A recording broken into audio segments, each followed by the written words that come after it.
Hello my friends, in today's episode on Grainificent, in today's episode we will be unboxing and first impression of this Voigtlander Nokton 40mm f1.4 MC lens.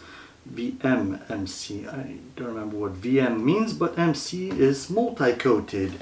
They sell them in the SC versions as well, but from the videos I've seen, multi-coated gives you better contrast, and I like higher contrast images. Of course, I didn't open this up yet before. I just cut open the box so I don't cut around while recording. So, what I will be using this lens for? I will be using this lens for my Leica CL that I recently got.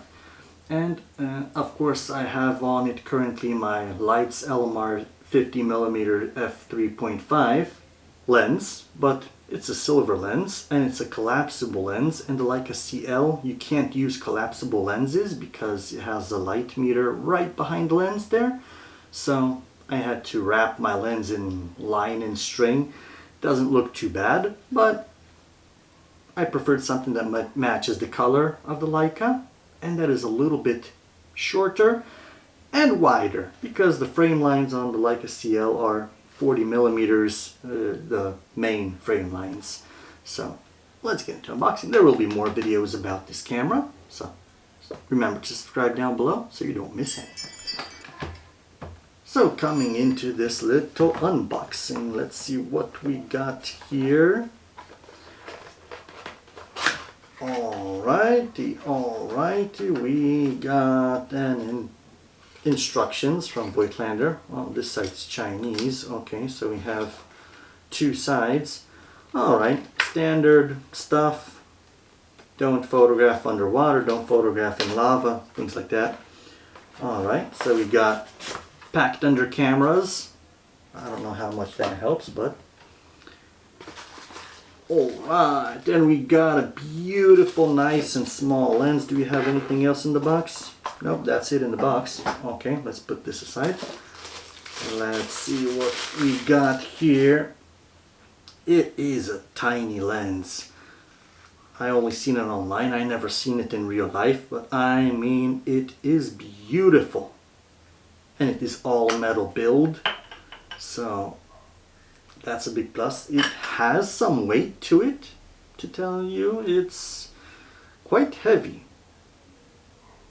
We got a 50mm Canon RF lens here, 1.8, and you could see the differences in size, and it's even, I guess it's a little heavier. Let's put that away. I mean, the glass here, it is crystal clear. I mean, every new lens will have a crystal clear glass, right? So that's not something special, but due to the 1.4 aperture wide open, you could see a lot of that glass compared to like even a very expensive here Canon 2870 lens. Let's see, set it at 40mm.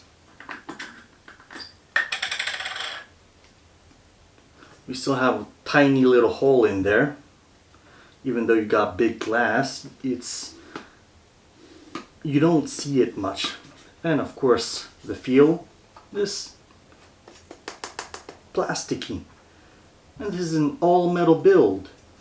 And this, so technically, this is now set to 40mm, and this is 40mm. We have quite a difference here, right? Of course, this is RF, that's not meant for a Leica, right? So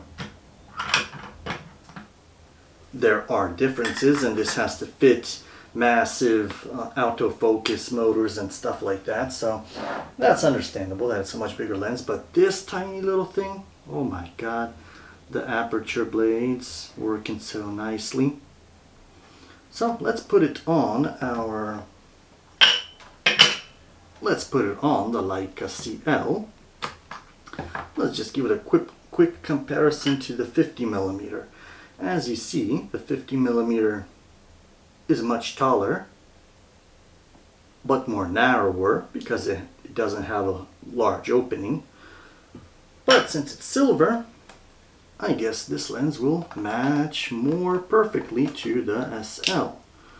Just like that. Look at that beauty. It matches beautifully now.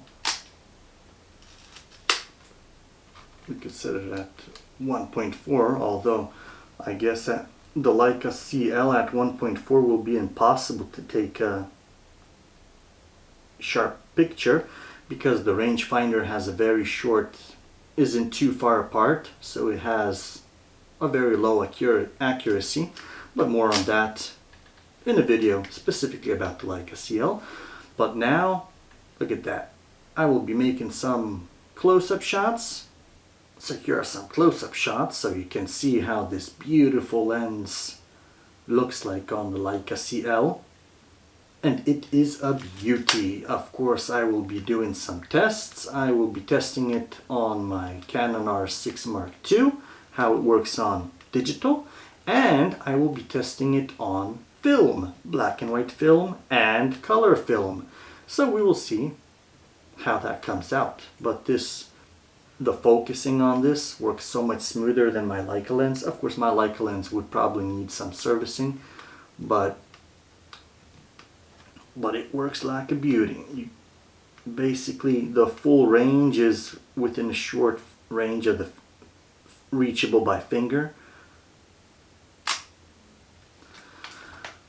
Alright, so if you would like to see more videos about this lens and this camera, I will be making comparisons. I will be taking the same exact photos with the Leica and with the Voigtlander. Of course, at similar f-stops to see which one is sharper, because they are approximately in the same price range. So, is Leica better or the Voigtlander? Of course, the Voigtlander is much newer, so I guess most likely it will be better, but a nice comparison. I'd like to see one myself. I didn't find one online, so I'll make one myself. Yes. So thank you for watching, my friends. If you liked this video, a subscribe would mean a lot to me. It shows me I make helpful and interesting content. And if you would like to see these videos much sooner, feel free to look into channel memberships, where from $1 a month, you can see these videos even 2 months ahead of time, because that's the current line of videos I have put on YouTube. So yeah, my channel members see all the videos that I line up right away as soon as I make them. So thank you for watching, my friends. See you in the next video. Take care.